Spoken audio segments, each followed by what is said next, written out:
Bonjour, bienvenue à tous et à toutes.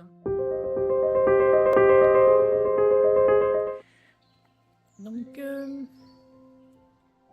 comment répondre à la question j'ai une personne qui m'a posé la question de l'estime de soi. Comment est-ce que je peux développer mon estime de soi? Alors, pour répondre de manière assez succincte, pour pas aller trop dans le détail, parce que bon, ça demanderait effectivement de s'y asseoir un peu plus longuement et puis de manière spécifique selon les personnes. Alors déjà, est-ce que vous pensez vraiment qu'on peut développer l'estime de soi? C'est la question que je vous pose. Peut-on vraiment développer l'estime de soi? Est-ce que plutôt l'estime de soi est quelque chose qui fait partie de vous finalement?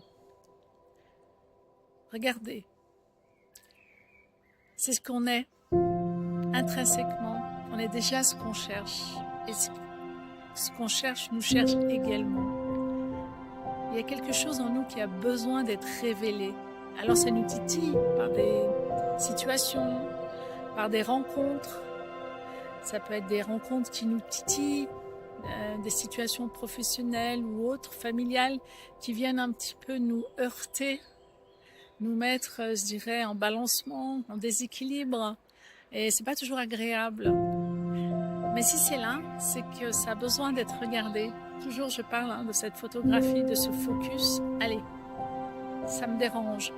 Où est-ce que ça me dérange dans le corps? Je m'arrête un instant.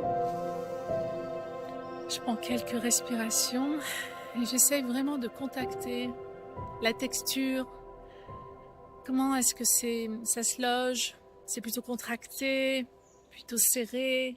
Vraiment essayer de donner une forme à ça. Et essayer de voir où est-ce que c'est dans le cœur, c'est au niveau de la gorge, au niveau de la tête, au niveau des jambes, où est-ce que ça se situe. C'est un bon indicateur également.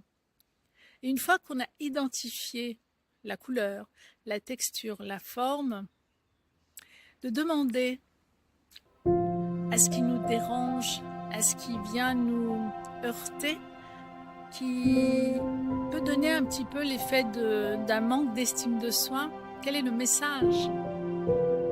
Qu'est-ce que dans ma vie a besoin d'être réajusté, a besoin d'y voir un petit peu plus clair? Et laissez-vous recevoir cette réponse. Toutes les réponses, en fait, elles sont déjà en nous. Du moment qu'on pose la question, c'est comme si la vie, elle faisait une espèce de bascule et elle va nous emmener ça dans la matière. Et regardez avec, non pas avec dédain ou avec rejet, mais avec amour. Entrez en amour avec ce qui vous dérange. Je dirais c'est une première clé.